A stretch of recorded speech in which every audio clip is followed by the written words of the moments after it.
Bonjour à tous et bienvenue pour cette nouvelle vidéo. Alors, nous sommes au championnat du monde des ordinateurs qui a commencé cette année, championnat du monde 2017, c'est la 10e édition de ce championnat du monde. Il s'appelle TCEC, vous voyez le logo en haut en violet. Donc c'est Top Chess Engine Championship. Donc le championnat des meilleurs modules d'échecs avec des parties assez passionnantes. Alors pour l'instant il y a eu 12 rondes. Il y a 24 modules qui sont engagés. Champion du monde en titre, Stockfish, qui est bien connu puisqu'il est utilisé sur la plupart des sites d'échecs en ligne. Et puis ses deux principaux concurrents sont Komodo, bien connu aussi, et Houdini, contre qui il avait fait la super finale l'année dernière. J'avais déjà posté au moins deux vidéos sur ma chaîne de parties d'ordinateur que je vous invite à retrouver. Je pense que je vais créer une playlist et que je les mettrai à l'intérieur parce que c'est sans doute pas la dernière vidéo que je fais sur ce thème. Et donc en ce moment c'est la phase de qualification tranquillement et il y a eu des parties enfin voilà, le niveau des modules, des meilleurs modules du monde, c'est entre 2800 et 3300 Elo, donc au-dessus du champion du monde bien sûr, Magnus Carlsen, et on a du niveau de jeu incroyable. En fait, c'est un niveau de jeu qu'on peut même avoir vraiment des difficultés à comprendre, même en analysant les parties avec par exemple son module tranquillement. Puisqu'en plus les ordinateurs tournent sur des machines surpuissantes avec plusieurs processeurs. Donc par exemple des fois des processeurs 12 cœurs, des choses comme ça, et donc leur vitesse de calcul, ça peut être parfois un calcul de 60 millions de coups par seconde. Alors c'est vrai que c'est pas pareil que le jeu humain. Mais parfois en regardant les parties on peut oublier, on peut se laisser prendre au jeu, se laisser prendre justement par le jeu, oublier que c'est des ordinateurs qui jouent et savourer un peu les coups et les concepts qu'ils arrivent à démontrer, parce que c'est assez fantastique. Alors on part sur une partie entre Texel, qui est un module à 2965 Elo avec les blancs, contre Houdini 6, donc, qui est vice-champion du monde en titre sauf erreur de ma part, 3184 Elo, donc le numéro 3 mondial. Et donc ça a été joué le 25 octobre, donc c'était hier tout simplement, lors de la 11e ronde de ces qualifications. Ils font un toute ronde à 24 ordinateurs, et puis ils jouent toute la nuit, toute la journée, hein. Leur cadence est de 1 heure plus 10 secondes par coup pour ces parties-là. Je ne sais pas si elle change plus tard, parce qu'il y a une deuxième phase de qualification, puis la super finale. Super finale en 100 parties. Voilà, pour être sûr de voir qui est le plus fort des modules. Et on y va pour cavalier F3 de la part de Texel, F5, une défense hollandaise. Côté des noirs, G3. Bon, un coup très intéressant ici côté blanc s'ils veulent déjà mettre le feu à la position, c'est E4. Puis on prend E4, cavalier G5. On attaque le pion, et sur cavalier F6 on peut jouer D3. Et si les noirs prennent, c'est sans doute pas la meilleure idée qu'il pourrait avoir, parce qu'après fou prend, il y a des menaces terribles. On va la voir par exemple après G6, cavalier prend H7 par exemple, voilà, avec l'idée fou prend G6 mat. On va faire très attention, alors il faut prendre de la tour puis se camoufler, c'est très dangereux. À noter ici un autre coup très dangereux, c'est H4 avec l'idée H5, et puis en cas de cavalier prend H5 par exemple, bien sûr tour prend H5, et si puis on prend, la dame arrive et c'est mat, donc ça peut chauffer ici dans cette ouverture. Après cavalier F3 F5, E4 coup intéressant. Donc ce qui est vraiment plaisant à suivre aussi au niveau de ces championnats d'ordinateur, c'est qu'ils jouent toutes les ouvertures. Donc on voit des choses très exotiques parfois. Oui, d'ailleurs je vais en profiter pour vous dire un début de partie que j'ai vu, je crois c'est Houdini qui a joué contre quelqu'un, et il a joué E4, E5, H3. Quel est ce coup? Et donc ils ont des petits arbres comme ça d'ouverture. Ils ont le droit à 8 coups de théorie seulement, hein, donc ils peuvent pas débiter 25 coups. C'est une règle qu'ils ont fixée, donc c'est un championnat qui existe pour la 10e année, donc ils ont fixé tout un tas de règles au fil du temps qui sont assez bien faites. Et donc on a vu par exemple du B3, on a vu un peu tous les coups en vérité, et c'est assez plaisant de suivre aussi la variété des ouvertures qui sont jouées. On sait que parfois au niveau du meilleur niveau mondial des grands maîtres, on revoit un peu toujours les mêmes ouvertures, par exemple la berlinoise, mais d'autres aussi. Et là, on a toute la palette un peu de l'arbre d'ouverture, donc c'est sympa. Allez, on repart sur notre cavalier F3, F5. Bah justement, on a une petite hollandaise qu'on voit quand même pas extrêmement souvent au niveau des grands maîtres, même si Magnus Carlsen lui-même l'a essayé de temps en temps. G3, cavalier F6, C4, G6, et donc les noirs optent pour une hollandaise Leningrad, parce qu'il y a plusieurs sortes de hollandaises. Cavalier C3, D6, D4... Alors voilà, on va commencer. Alors on va essayer de voir plusieurs parties. Je vais voir le temps que ça prend. Mon but c'est de vous montrer déjà au moins 2 parties qui sont terminées par un chaos, on peut dire chaos technique. Ce qui est assez rare, même si c'est vrai qu'il y a quand même des différences de niveau à l'intérieur de ce championnat, puisque le plus petit elo, je crois que c'est 2650, quelque chose comme ça, plus petit module. Donc c'est vrai que quand il joue contre les Komodo, les Stockfish qui sont 3200, ça fait un écart de 600 points. Et donc il y a un gros écart de niveau. Malgré cela, la plupart du temps, les parties sont quand même très disputées. Et c'est très très dur de venir à bout de la résistance d'un ordinateur, même quand on est un autre ordinateur. Et donc on verra aussi des combats assez incroyables. Souvent il peut y avoir des combats de 90 coups, 100 coups, plus de 100 coups. Notamment une partie, je crois que j'avais montré autrefois, qui était assez longue. Et on montrera un peu, voilà, les deux côtés de ce qu'on peut trouver, c'est-à-dire des victoires un peu par KO, comme on va faire ici, et puis des parties très longues. Des empoignades fascinantes. Petit rock de la part des noirs, petit rock. Et donc on est arrivé, par transposition, puisque l'ordre de coup était un peu inhabituel, à la position principale de la hollandaise Leningrad. Les noirs, ils peuvent jouer 3 coups ici. Ils peuvent jouer C6, qui a été joué dans la partie. Ils peuvent jouer Dame E8 avec l'idée de jouer E5 et ils peuvent jouer Cavalier C6 aussi avec l'idée de jouer E5. A noter que sur Dame E8, le coup principal c'est D5 de la part des blancs qui dissuade ce coup E5 grâce à la prise en passant. Sur cavalier C6, c'est la même chose, on attaque ce cavalier, on dissuade le plan des noirs. Et puis sur C6, on peut aussi tenter D5, ça n'a pas été joué dans cette partie.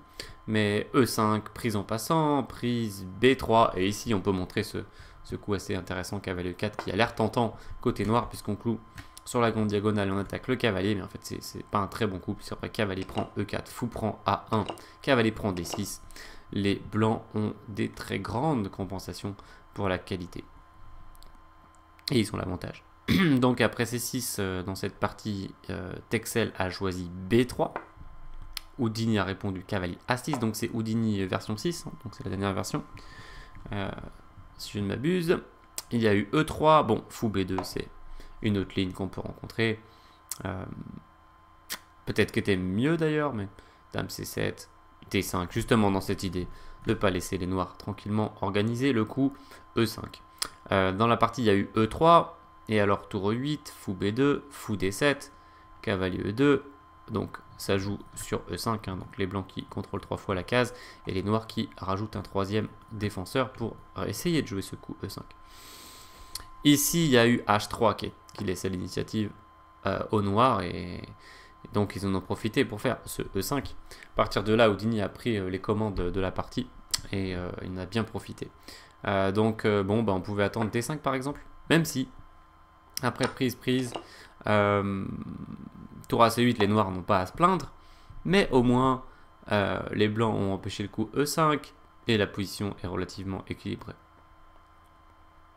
Dans la partie, il a joué H3 qu'on pourrait ponctuer de douteux du coup, et après E5, c'est délicat de laisser l'initiative à un module du niveau de Houdini. On va voir comment il va l'utiliser. Il y a eu H4, tour à D8. Bon, il joue très classiquement, Dame D2. Souvent, dans ce type de situation, on peut ramener le fou au départ pour laisser passer la tour. On l'a laissé passer par ici, puis on va laisser son action centrale. Et le fou est tranquille en C8. Ici, il y a eu H6, tour à C1 et E4. Cavalier H2, bon, peut-être que cavalier E1 c'était une idée un peu meilleure. Fou C8 comme cité, fou C3, D5 et C5. Voilà, alors maintenant on a un centre bloqué. Et donc, quand le centre est bloqué, aux échecs, le jeu va se dérouler sur les ailes. Donc on a une position de type est-indienne, mais paradoxale, puisque c'est les noirs qui ont plus d'espace au centre. D'habitude, dans l'est-indienne, c'est les blancs qui ont plus d'espace au centre. Et ici, eh bien, vous pouvez vous exercer. Je vais vous faire trouver quelques coups, même s'ils ne sont pas faciles à trouver. Ça peut vous tester. Et là, ma question sera assez simple, c'est quel est le plan pour les noirs? Vous pouvez mettre la pause si vous cherchez un plan pour les noirs. Et donc tout simplement, on va faire plan d'Est indienne, c'est-à-dire envoyer les pions à l'attaque sur le roc. Voilà. Et le plan des blancs, eh bien, on peut aussi assez facilement le deviner. Ils veulent essayer d'envoyer le pion en B5, puis jouer sur l'aile dame, ouvrir l'aile dame si possible, et venir s'infiltrer dans la position noire par la colonne B par exemple. Il y a eu G5, et en fait on voit que le plan des noirs est plus rapide, il est déjà là. H prend G, H prend G, tour B1, donc prépare plan B4, B5. Voilà, il faut agir vite, mais le problème c'est que dame F7, les noirs sont déjà en train de se diriger avec leur dame vers le petit roc des blancs. Il y a eu fou A5. Bon, s'il essaye d'envoyer B4 très vite, cavalier C7 retarde, A4 pour insister. D'ailleurs, j'ai pas mis ici A5, mais A6. Peut-être A6 c'est un coup très bien pour retarder pendant un certain temps la poussée B5. Mais simplement avec dame H5, on peut aussi attaquer très fort. Et on retrouvera des idées similaires à la partie. Donc je ne vais pas montrer la suite de cette variante. Dans la partie, il y a eu fou A5. C'est vrai qu'avant de faire B4, il veut passer son fou devant les pions. Il ne veut pas rester coincé derrière. Donc il joue fou A5, attaque la tour en intermédiaire. La tour s'en va. Tour F-C1, et il amène toutes ses pièces sur l'aile dame. C'est très logique. Cavalier C7. Voilà, il ne veut pas rester avec son cavalier inutile sur le bord. Cavalier C7. Fou H3. Voilà, les blancs qui jouent un coup intéressant. Essayent de contrer un peu le plan des noirs en clouant le pion en F5 et en essayant de provoquer le coup G4 qui serait vraiment pas très bon. Je l'ai mis un peu plus tard dans la partie. Pardon. Dame G6 protège le pion tout simplement. Fou prend. Voilà, il élimine un attaquant potentiel, hein, parce que c'est vrai que si on le faisait pas, le cavalier pouvait venir sur E6 et venir appuyer la poussée F4 éventuellement. Même s'il faut savoir ce qui se passe avec le fou prend E6 bien sûr au passage, mais dans l'idée ce serait vraiment bien pour les noirs. J'ai vu plusieurs variantes avec cavalier 6 qui étaient assez fortes. Par exemple ici d'ailleurs sur KC7, si les blancs fou jouent pas fou H3, ils jouent disons cavalier F1 qui a l'air solide, parce que effectivement on peut souvent essayer d'atteindre ce dispositif défensif avec le fou tient Keto et un cavalier qui tient la case H2, c'est-à-dire que le fou tient H1 et le cavalier tient H2. Et du coup, c'est très très dur de mater ce roi, même si par exemple les blancs amènent une dame et une tour sur cette colonne, ils ne peuvent pas venir mater sur H2 ou sur H1, donc c'est un dispositif défensif assez solide et dur à casser. Sauf que cavalier E6 va venir appuyer pour F4, et là, eh bien, ça risque d'ouvrir encore plus de lignes sur le roc, et l'attaque va être assez forte. Voilà, donc sur fou H3, il y a eu dame G6, fou prend, tour prend, B4. Voilà, et une question pour vous, que faire avec les noirs? Vous pouvez mettre la pause. Alors, les noirs ont déjà une très bonne position, ils ont plusieurs façons de procéder. Une des façons de procéder aurait pu être fou F8, pour passer la tour sur H, et attaquer avec la dame et la tour, et c'était assez gagnant comme coup. Mais il a choisi un coup, alors voilà, je voulais montrer que G4 c'était vraiment une mauvaise idée, hein, si jamais vous avez opté pour ce coup. Eh bien c'était fermeture potentielle de la position. Après cavalier F4, dame H6, fou G2. Par exemple, si on joue fou F8, cavalier F1, tour H7, B5, les blancs retrouvent ce dispositif avec le fou et le cavalier, et malgré la dame et la tour doublées sur la colonne ouverte H, les noirs n'ont pas l'attaque gagnante ici. Par contre, il y a un joli coup d'attaque qui utilise quand même cette structure et qui gagne quand même pour les noirs. C'est pour dire à quel point la position noire était puissante. C'est cavalier H7. Ici, on va se diriger vers G5 et la case F3 qui serait terrible. Donc, par exemple, B5, les blancs continuent leur attaque sur l'aile dame. Cavalier G5, on y va. Prise, prise. La dame tente de s'infiltrer. Ok, on protège la tour. Il tente de s'infiltrer avec sa tour. Bon, on enlève juste le fou. Tour B1. On passe la tour sur H. Menace dame prend H2. Il enlève. Et maintenant, voilà, le dispositif solide va être cassé par le coup. Cavalier F3, échec. Et cette fois, les blancs ne peuvent plus empêcher l'échec mat. Donc dans la partie, alors voilà, je vous avais demandé de trouver un coup ici.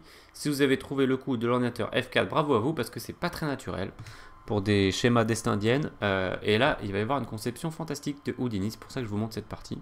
Il y a eu F4. Bon, attaque donc le fou en H3.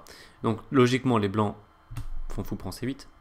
Et là, eh bien, si vous voulez, je vous invite à mettre la pause, si vous n'avez pas eu l'occasion de déjà trouver ce coup tout à l'heure, et d'atteindre cette position dans vos calculs. Je vous invite à mettre la pause pour trouver le coup joué par le module surpuissant Houdini 6 ici. Eh bien, évidemment, si on nous dit qu'il y a un coup à trouver ici pendant la partie, on peut plus facilement le trouver, mais si on nous dit pas, je pense que la plupart des joueurs font simplement tour prend C8, et puis la partie continue. Notez que ça gagne quand même. Après E prend F, il y a un joli fou H6 qui vient utiliser le fou de case noire pour casser la défense, et après B5, tour H7, la position est toujours gagnante pour les noirs, malgré tout. Mais il a joué un coup génial ici. Il n'a pas repris le fou, il a fait F3. 2 points d'exclamation pour ce coup, qui ferme juste la boîte au niveau du roi blanc, et il veut juste le mater. Et il est prêt à abandonner une pièce entière, mais ce qui est formidable, c'est que les joueurs d'Est indienne tiennent vraiment beaucoup à leur fou de case blanche pour l'attaque. La position exige qu'on ait vraiment besoin de ce fou pour à des moments sacrifier sur le roc de l'adversaire. Et donc on en prend soin, des fois même les blancs veulent sacrifier une qualité sur ce fou pour s'en débarrasser. Et là, non seulement il le laisse, mais il laisse le fou de case blanche repartir en H3, ce qui s'est passé dans la partie. Hein. C'est-à-dire que les blancs vont cueillir le fou en C8, qui est une des meilleures pièces d'attaque des noirs, et en plus ils ont toujours leur fou de case blanche pour défendre le roi. Et Houdini, il veut juste mater sur la colonne H, en fait, c'est son seul plan. Et il a calculé, bien sûr, il calcule, comme j'ai dit tout à l'heure, des dizaines de millions de coups par seconde, donc évidemment, il peut voir des choses très très loin. Et ici, il joue Dame H5. Alors évidemment, il ne veut pas prendre le cavalier, hein, ce serait une erreur terrible, puisqu'après Dame prend fou F8, cavalier G4, tour H7, 3 G2, et bien les blancs peuvent jouer du tour H1 si nécessaire. Et il n'y a plus d'attaque et les blancs sont complètement gagnants. Donc non, son objectif, c'est pas du tout reprendre la pièce qu'il a donnée, c'est mater. Donc il joue Dame H5 tout simplement. Il attaque le fou. Bon, ici, il y a eu fou G2 de la part de Texel qui tente de se défendre comme il peut. S'il fait fou F1, après fou H8, la tour arrive et malheureusement, on n'arrive pas à défendre le roi contre l'attaque de mat. Hein. Ici, on va se faire mater très très vite par la colonne H. On n'a pas atteint le dispositif cavalier F1 fou G2 de tout à l'heure. Hein. Donc fou G2. Et là, voilà, il peut prendre en G2, il peut prendre en E2, mais il s'en fiche totalement. Il veut juste libérer la 7ème rangée pour passer sa tour. Alors il fait fou H8. Et il veut préparer tour H7 et mater. Et voilà, les blancs vont pas avoir le dispositif parce que le fou est en prise. Alors les blancs essaient de se débarrasser de certains pions d'attaque avec fou prend, mais E prend, pas de problème. Et ici, il tente G4 pour espérer peut-être un cavalier prend G4, mais à ce stade, de toute façon, il peut plus s'en sortir. Donc Dame H3 tranquillement. Cavalier prend F3 et dernier coup de la partie, 31e coup seulement, hein, donc un véritable chaos entre modules ici, puisque c'est très très rare que des parties se terminent en 31 coups dans ce tournoi. Il a joué cavalier E4, abandon des blancs. Alors abandon, je ne sais pas si c'est abandon exactement, d'ailleurs, je ne suis pas spécialiste des tournois d'ordinateur, mais apparemment ils ont une règle. Alors je sais pas, j'imagine que c'est quelque chose du style, si les deux modules ont une évaluation qui excède plus 10 pour un même camp, eh bien on arrête la partie. Et là c'était le cas sans doute. Bon, bah, c'est vrai qu'il va y avoir tout simplement une attaque de mat, hein. Côté noir, donc abandon, attaque la dame, et on peut montrer par exemple, bon, il pouvait aussi prendre F3, elle a une pièce de plus, hein, mais encore une fois il n'est pas intéressé par les pièces, il veut juste mater. Donc sur cavalier E4 tu aurais pu avoir dame E1 par exemple, tour H7, donc menace mat en H1, cavalier G3 pour empêcher, mais cavalier prend, pion prend, dame H1 échec, roi F2, et puis bon, une conclusion pas difficile pour un module, ça aurait été tour H2, échec, sacrifice de tour, cavalier prend, dame prend, et puis le roi doit aller sur la colonne F en F3 ou en F1, et dans les deux cas, il y a la tour qui arrive pour mater, par exemple roi F1, tour F8, échec, on doit mettre la dame, et on est mat. Voilà, donc attaque brillante de Houdini avec ce ce petit don du fou de case blanche. Je te donne mon fou, après F4 fou prend C8, je fais F3. Et je te donne mon fou et je te laisse repartir avec le tien, mais c'est pas grave, je vais te mater. Voilà, d'ailleurs, il a maté la partie a duré 5 coups à partir de là. Non, même pas. Ouais, 5 coups et abandon. Voilà pour cette première partie chaos technique. Et je vois qu'elle nous a déjà pris du temps. Et on va quand même faire la deuxième dans la foulée. Celle que je vous ai préparée. Donc on y va pour du Rybka. Voyons si c'est cadré. Ah non, c'est pas cadré. Ça va pas du tout. Alors, je vais faire plutôt ça. On va revenir là. Coller ça. Ok, ça marche pas. Nouvelle partie. Hop. Et là, j'espère que c'est bon. Ok, ça roule. Donc, un module que je ne connaissais pas du tout qui s'appelle Acapellita, qui est classé 2778, qui a les blancs, contre Rybka 4, qui est classé 3102. Et on est parti pour cette ronde. Alors ça, c'était j'ai regardé dans les deux premières rondes un peu toutes les parties. Il y a déjà eu plus de 130 parties qui ont été jouées. J'en ai consulté un certain nombre. Beaucoup de parties très sympathiques, y compris des concepts en finale, des choses dans le milieu de jeu. Vraiment des idées dans les ouvertures. Attaque Tomprovski pour les blancs. D5, coup classique. D'ailleurs, ça nous rappelle début de partie, début de championnat du monde Karekin Carlsen de l'année dernière. 3, C5, cavalier C3, cavalier C6. Bon, souvent, à la place de cavalier C3, les blancs prennent en F6, G prend F6. Et puis ça continue cavalier C3 ou D prend C, qui est un classique. E6, C4 par exemple. Cavalier C3, cavalier C6, prise en C5, un classique de cette ouverture. E6 pour reprendre le pion. Cavalier F3, fou prend. Dame D2, nouveauté apparemment. A3, c'est un coup répertorié. Alors, Dame D2, H6, fou H4, fou E7. On décloue, fou D3, petit roc. Et ici, un choix discutable de la part de Acapellita, qui joue grand roc côté blanc. Bon, il voulait un combat ouvert. Et il l'a eu. Donc, petit roc était plus sage, même si peut-être il appréhendait le coup G5, coup typique de module. Après, fou G3, cavalier H5. E4, prise, D4, cavalier E2. Bon, la situation est un peu meilleure pour les noirs, mais au moins, disons que les blancs ont des chances meilleures que dans la partie. Il a choisi de faire un grand roc et nous avons des rocs opposés.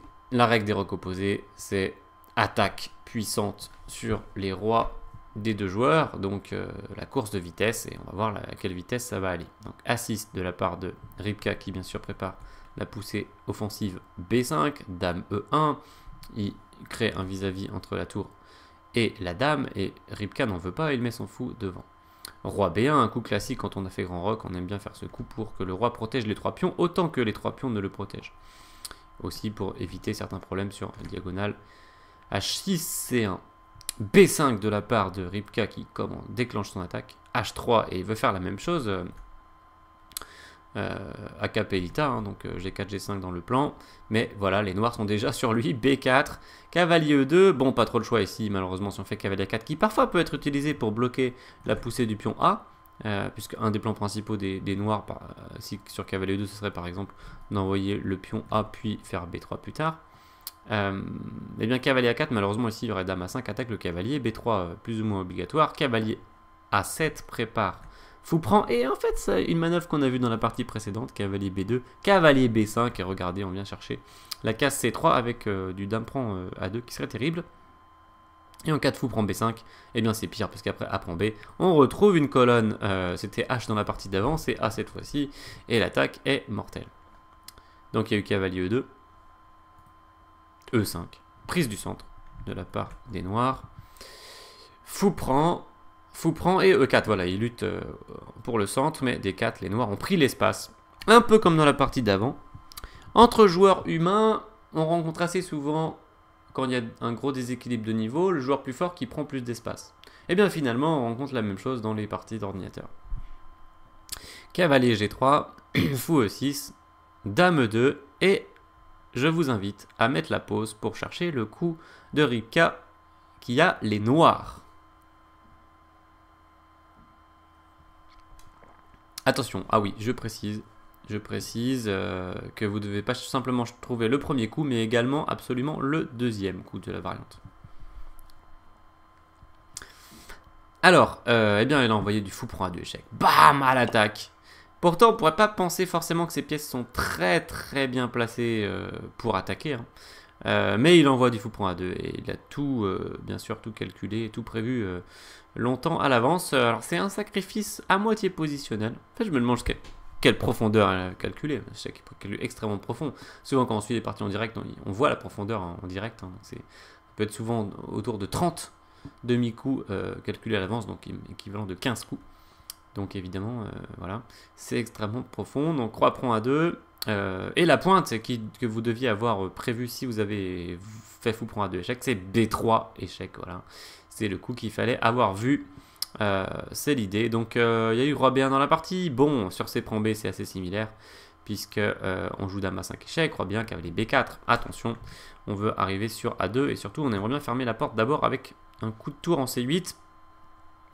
Alors l'attaque n'est pas directe, mais juste c'est très puissante attaque. On va montrer roi C1, dame A2, roi D2 par exemple pour s'échapper. Et là D3 qui est un grain de sable qui va écrouler la position blanche. Donc par exemple dame E3, dame prend B2, roi E1, KC2, fourchette royale. Et puis sur fou prend D3 malheureusement il y a cavalier prend D3. Et si la dame reprend, bon c'est le meilleur coup quand même mais on perd la dame. Voilà. Bon on aura tour cavalier pour lutter mais... Ça va être dur. Hein. Donc c'est complètement gagnant ici pour les noirs. Donc sur roi prend évidemment c'est pas mieux. On va se prendre du dame prend B3 échec suivi de tour C2 et on va perdre la dame. Après B3 échec, les blancs ont choisi roi bien. Dame à 5. Sur C prend B cavalier B4 c'est comme on avait vu. Dans la partie il a choisi C4. Essayez de fermer la position au maximum. Toujours l'attaquant veut ouvrir la position et le défenseur l'a fermée. Et cavalier B4. Bon, c'était pas trop utile de faire dame A2 échec, puisqu'après roi C1, dame A1, roi D2. Sachant que sur fou B1, c'est assez amusant, parce qu'on peut envoyer le pion A à la rescousse et ça fait des dégâts. Mais sur roi D2, le meilleur coup serait de ne pas le laisser s'échapper là-bas par la case E1, et donc le meilleur coup serait dame A5 échec. Du coup, on revient au départ. C'est pour ça qu'ici, il n'a pas donné dame A2 échec, il a fait cavalier B4. Cavalier H5. Fou E7 tranquillement. Cavalier G3. Donc rappelons que les noirs jouent qu'une pièce de moins. Hein. Tour F8, voilà, c'est très positionnel. Il sait que ça c'est extrêmement puissant. Ça va s'infiltrer dans la position tôt ou tard. Donc cavalier F5, il enlève son fou tranquillement. Roi C1, il tente de s'échapper, mais cavalier A2 échec lui rappelle qu'il ne peut pas s'échapper puisque la dame surveille la case D2. Donc pas le choix, roi B1 et à vous de jouer, faites-vous la main. Vous pouvez mettre la pause pour trouver comment continuer ici avec les noirs. Bon, finalement, on n'a pas un choix énorme pour continuer parce qu'on n'a pas énormément de pièces à l'attaque. Et donc, on pouvait trouver le coup ici qui avait laissé 3 échecs. Voilà, joli coup, jolie continuation. C'est fourchette royale, donc il faut prendre. Et puis on prend. Et là, magnifique duo de pions à l'attaque. 2 pions en 6ème rangée, passés liés, qui peuvent créer des poussées très menaçantes. Donc, il y a eu tour C1 pour éviter justement que ça soit trop grave. Et là, les noirs ont au moins 2 façons de gagner. Il a choisi C2 échecs. Bon, il pouvait très bien faire B2. Et en cas de tour prend C3, dame prend C3, et les blancs peuvent même pas se débarrasser du pion B2 puisqu'il y a tour P8, à moins qu'on préfère dame prend C4, c'est comme on préfère. Donc sinon il aurait pu avoir un plan amusant, c'est dame B4 pour envoyer le 3e pion, mais il va se débarrasser du pion C3 et là ça sera pas la même puisque après dame D2 il repousse l'attaque et il survit. Donc dans la partie du C2 échec. A noter ici que malheureusement il ne peut pas faire fou prend C2 puisque c'est dame A2 échec et mat. Donc il a choisi tour prend C2. B prend C2 échec. Roi prend C2 mais c'est pas mieux si on fait dame prend C2 ou fou prend C2. Il y a tour B8 échec qui va arriver, ça va être terrible. Donc roi prend C2, dame A2 échec. Et il peut pas monter son roi parce qu'il y a fou A5 mat, un mat assez élégant. Du coup il descend et du coup il fait l'enfilade tout simplement dame 1 échec. Roi C2, alors je sais pas ce qui se passe sur fou B1 d'ailleurs. J'ai pas regardé cette variante, alors j'imagine que va y avoir une attaque terrible à base de tour à B8. Et puis en cas de cavalier D2, il va y avoir, je suppose, des gros problèmes, même si je vois pas encore exactement précisément lesquels. Petit coup de module peut-être. Oula, fou G5, mais je m'attendais pas à ce coup. J'ai bien fait de lancer brièvement le module. En fait, on va éliminer le cavalier. Du coup, on va pouvoir gagner sans doute le fou en B1. À noter qu'il y aurait parfois dans certaines variantes, pourquoi pas, des tours prend C4 de déviation. Exemple, dame D3, tour prend, et de prendre de la dame, et dame prend mat. Roi C2, et il prend H1. Voilà, bon, il a rasé la position des blancs, hein, les blancs qui échangent les dames pour survivre au niveau de leur roi, mais il reste avec 2 qualités sèches de moins, donc, et en plus le pion passé en A6. La partie a continué quelques coups, il y a eu tour C5 protège le pion, tour A5, il a activé tout simplement ses tours, et ça s'est fini de manière assez amusante, puisqu'après fou échec, roi E3 tour C1, la partie s'est achevée, le cavalier menace d'être capturé, et malheureusement on ne peut pas l'emmener quelque part, voilà, on n'a pas de case, et donc les noirs vont gagner 2 pièces pour la tour et resteront avec une tour entière d'avance. Voilà pour ces 2 KO d'ordinateur, alors partie de 40 coups ici, tout petit peu plus longue, mais bon on peut dire que le KO était déjà atteint après 32 coups, hein, puisque après dame prend H1, c'était déjà terminé. Donc grosso modo 2 victoires en une trentaine de coups pour Houdini et Rybka. Voilà, des modules qu'on entend depuis beaucoup d'années, hein. Je crois qu'Houdini a été créé en 2010 et Rybka encore un peu avant, je pense. On n'entend plus trop de parler de lui. Voilà, bah, il joue quand même dans ce championnat. Alors il n'est pas dans les premières positions. Donc, eh bien, je vous montrerai les empoignades que j'ai préparées, qui durent très longtemps, des combats fantastiques. Donc le site, eh bien, vous l'avez ici, en bas, tcec.chessdom.com, je pense. Sinon, vous pouvez essayer de trouver assez facilement le live de TCEC. Des parties, voilà, ça joue en ce moment, ça joue toute la journée, toute la nuit, des parties en 1 heure plus 10 secondes par coup entre les modules. Et puis actuellement en tête, Stockfish avec 11 sur 12, voilà, 2 nuls simplement, et puis des victoires à l'appel. Juste devant Komodo, qui doit être à peine à un demi-point derrière, ou 1 point derrière. Donc pour l'instant qui domine, Houdini est en 3ème position.